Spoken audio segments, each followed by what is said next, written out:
It's really a great honor to have this opportunity to share my research, effectiveness of personalized lifestyle intervention for community dwelling, middle-aged and older patients with hypertension, evidence from a health promotion program in Chinese community.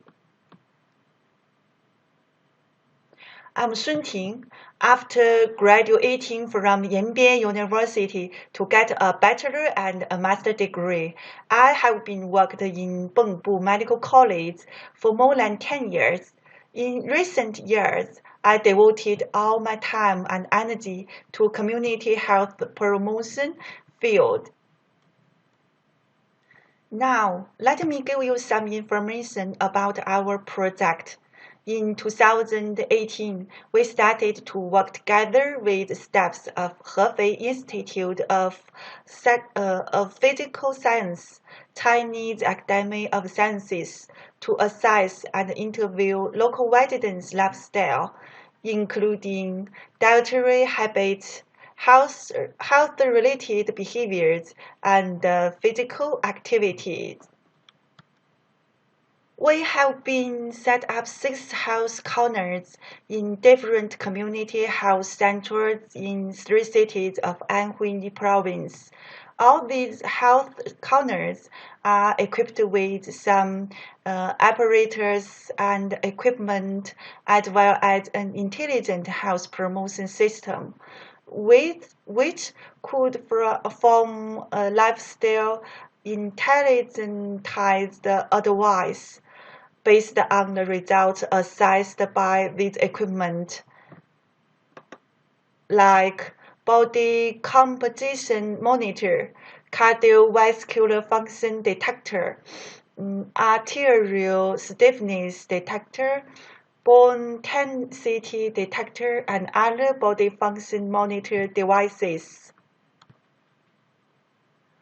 Besides, the generation of intelligentized advice also depends on information analysis of health questionnaire, which consists of history of chronic diseases, history of drug use, family history of disease, symptom questionnaire, exercise taboos, lifestyle questionnaire, and sleep and psychological questionnaire.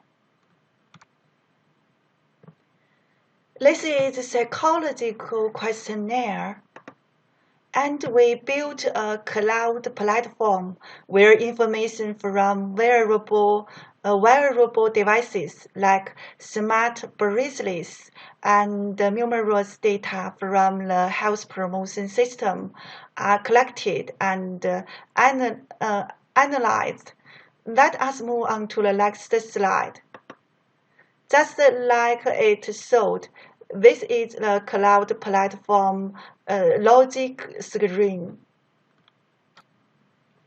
And this is the statistics browsing screen. We have served 4,000 residents through this project with various types of surveying categories like health assessment and result explaining individual health guidance as well as group health education. Be affected by this year's epidemic.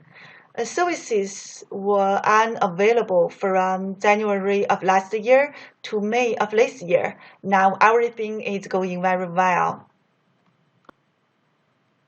People were invited to participate in this project through community health service centers by general practitioners, people who were aged 50 to 79 years, diagnosed with hypertension by doctors, and without severe organ damage, disability, cognitive impairment were included.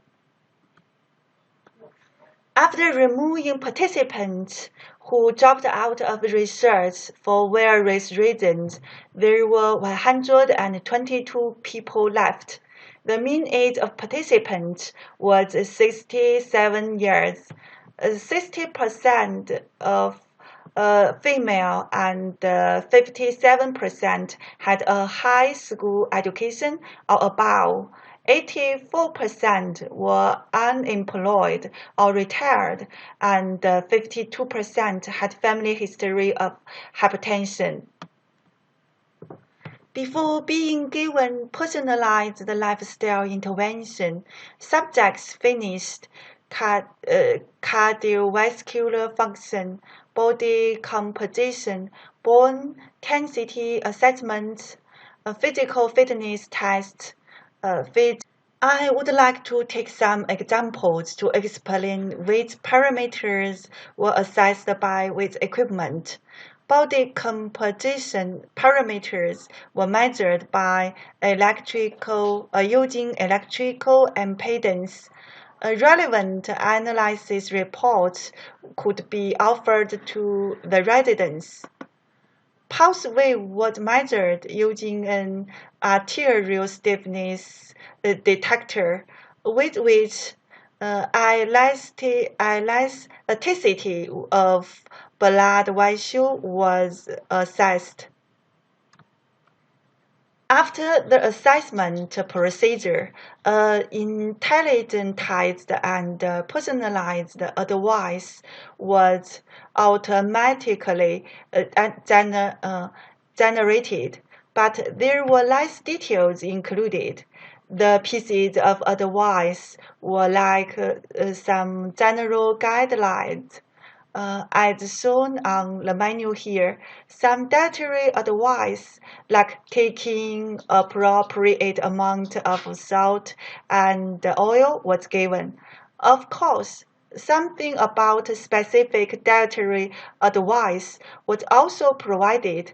For example, questionnaire detected that this resident was into eating ice creams, biscuits, and fried food.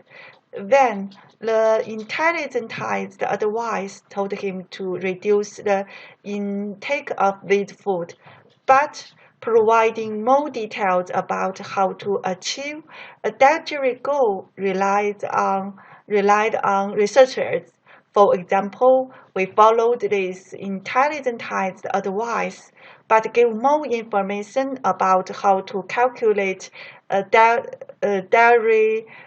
daily amount of salt and oil, and how much intake of soil and oil were more recommended.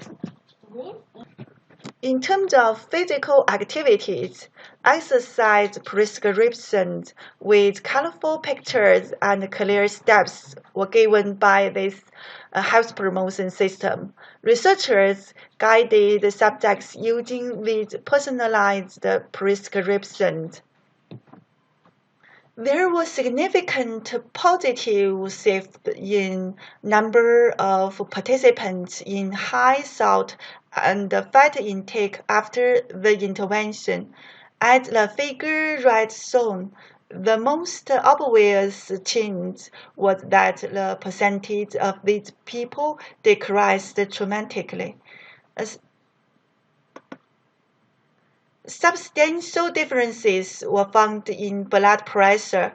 SBP, DBP, and PP decreased significantly, and cerebrometric outcome measurements with significant improvements included weight, BMI, and hip circumference.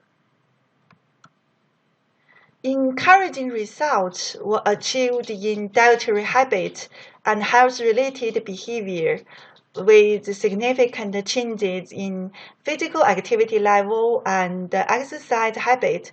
However, a large number of Chinese elderly have been accustomed to higher salt and fat dietary pattern, which need to be changed. In this study, tailored nutritional advice based on guidelines were offered, with particular consideration given to personal dietary habits. Therefore, the advice were accessible, available, and acceptable to participants, and improved their adherence to dietary change. No significant improvement was achieved in physical activity level and exercise habit. Of note is that changing routines of physical activity and exercise has been proved to be much difficult for elderly individuals. Based on this research, our next step is probably to study how to improve the elderly's compliance, thereby helping them involved in more physical activities. That is all I want to share with you. I hope that we have more opportunities to communicate with each other by email. Thank you.